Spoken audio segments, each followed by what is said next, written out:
কি আমার মতো অনেক পাবা, কিন্তু আমাকে আর কখনো পাবা না। তাই একটা কথা বলি কি, আমাদের মধ্যে যতই ঝগড়া হোক না কেন, যতই কিছু হয়ে যাক না কেন, যদি আমার কোনো কিছু ভুল হয়ে থাকে তার জন্য সরি, আমাকে মাফ করে দিও।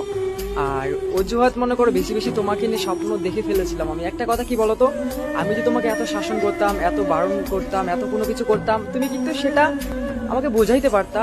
আর সব ছেলে কিন্তু সব মেয়ের উপর অধিকার এরকম খাটায় না, বুঝলাম। অধিকার খাটায় একমাত্র সেই নারীর উপর যে নারী কিনা সেই পুরুষের স্পেশাল কোন একটা মানুষ থাকে। তো বিশেষ করে একটা কথা বলবো তোমাকে শেষবারের মতো, সম্পর্কটা তো যেহেতু শেষ হয়ে গেছে, তাহলে তুমি একটাবার অন্তত ভেবে দেখো, আসলে কি আমি ভুল ছিলাম, নাকি যে এত কেয়ারিং করতাম, এত বকাঝোকা করতাম, আমি কি সত্যি নিজের জন্য করতাম, না তোমার জন্য করতাম?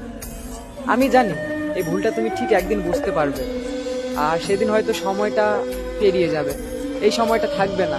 তবে দিন শেষে একটাই কথা বলবো, হয়তো রাগের মাথায় তোমাকে অনেক কিছু আমি বলে ফেলেছি, যদি পারো আমাকে মাফ করে দিও, কারণ একটু পাগল ছিলাম কিন্তু বেঈমান ছিলাম না।